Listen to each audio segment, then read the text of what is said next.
#MyMudah ni singkatan untuk Malaysia Mudah. Sepatutnya peraturan yang memudahkan untuk orang berniaga. Tapi kalau peraturan membebankan dan extend tak masuk akal ya.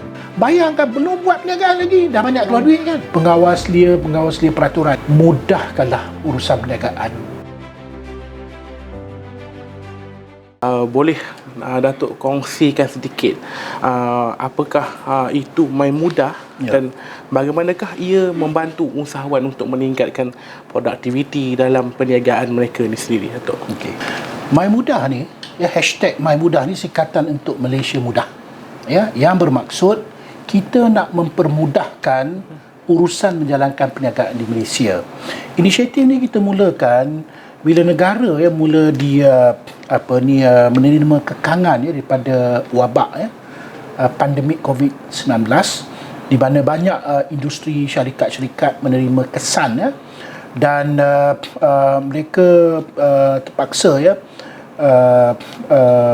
melaksanakan inisiatif yang sesuai dengan keadaan yang dihadapi.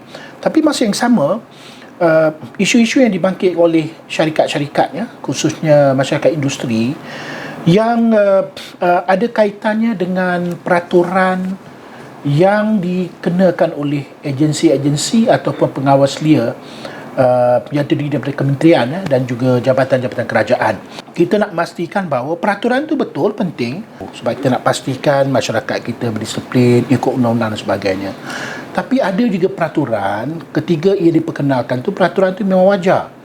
Tapi mengikut peredaran masa, kadang-kadang peraturan tu sudah tidak relevan lagi. Sepatutnya peraturan yang memudahkan untuk orang berniaga.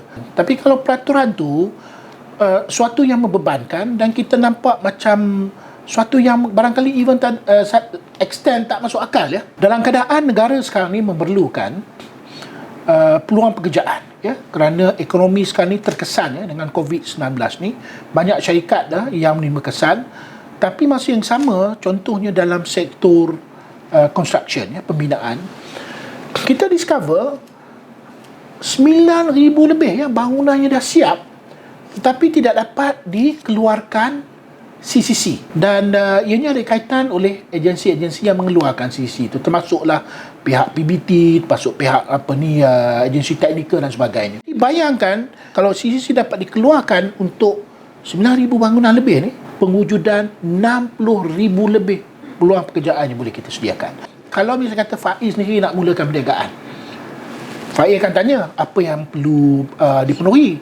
You kena dapat lesen daripada PBT, you kena dapat lesen Primi, you kena dapat lesen papan tanda, banyaklah you kena daftar. Ini peraturan kena ikuti. Bayangkan belum buat perniagaan lagi dah banyak keluar duit kan. Kos ni nak kena isi borang, nak kena bayar fee. Kadang-kadang kita nampak mengarut. Itu sebabnya World Bank sendiri, Bank Dunia, dia kata starting business ni kita tercorot, kita berada pada kedudukan 126. Sebab apa? Kita mengambil masa 9 hari untuk dapat kelulusan untuk mulakan perniagaan. Tapi kalau kita dibuat menunggu, tambah kita dah buat loan bank, perniagaan masih tak boleh berjalan, jadi sudah tentu kita akan menanggung kerugian. Dan sama-sama kita akan duduk dalam satu meja, kita tengok apakah tindakan yang boleh kita lakukan. Kita akan dapatkan fakta dan sebagainya. Itu sebabnya kalau kita lihat melalui pendekatan ni juga banyak perkara yang boleh kita ringkaskan, kita percepatkan, kita permudahkan. Jadi kita nak mengurangkan birokrasi. Dan yang penting sekali transparent. Kalau kita boleh buat online, banyak kita boleh mengelak kejadian-kejadian yang tidak diingini. Dia orang boleh key in dia punya isu tu dalam sistem ni. So tak perlu lagi nak jumpa dekat hotel ke, buat mesyuarat dan sebagainya. Kalau kita ada kesempatan kita buat, tapi sekarang tak kira dia berada kat mana, Sabah, Sarawak, dia ada internet connection, dia boleh raise dia punya isu situ. Visit MPC punya website. MPC www.mpc.gov.my. Pergi dekat situ, dia tak akan miss MyMudah. Ada dah. Kami menggunakan pendekatan libat urus atau bahasa Inggerisnya engagement and consultation. Kita buat konsultasi dan juga libat urus engagement. Kita sendiri akan memanggil industri. Kita duduk, kita akan bertanya apa masalah atau kekangan ia menghalang mereka untuk menjalankan perniagaan. Sama ada dia nak berkembang ke, sama ada dia nak dapatkan pekerja pakar ke, sama ada dia kata dia nak bawa masuk barang ya, barang import, atau dia nak eksport ke, ataupun sama ada dia merasakan sukar untuk mendapat kelulusan permit. Kita akan dengar.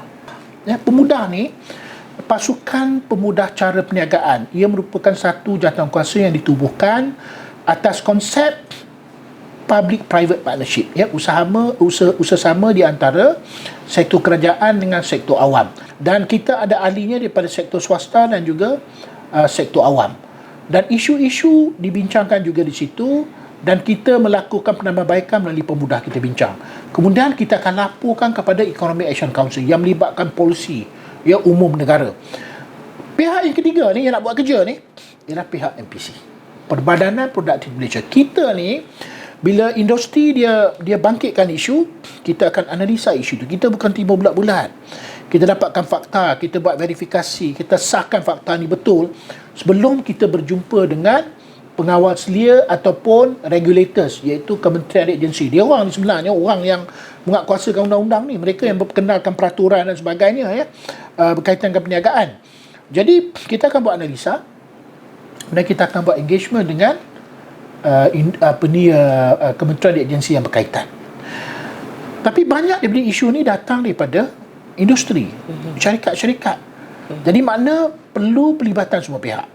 Pertama, industri akan beri isu dan kita akan cek isu tu betul tidak, sah tidak, valid tidak, dan kita akan buat engagement dengan kementerian agensi yang berkaitan, yang ada kaitan dengan peraturan tu, sama ada urusan lesen ke, kaitan dasar ke, prosedur ke, ataupun kebulan pendaftaran ke, permit ke, ini semua dikatakan peraturan, ya, sebab dia akan mengawal selia perniagaan.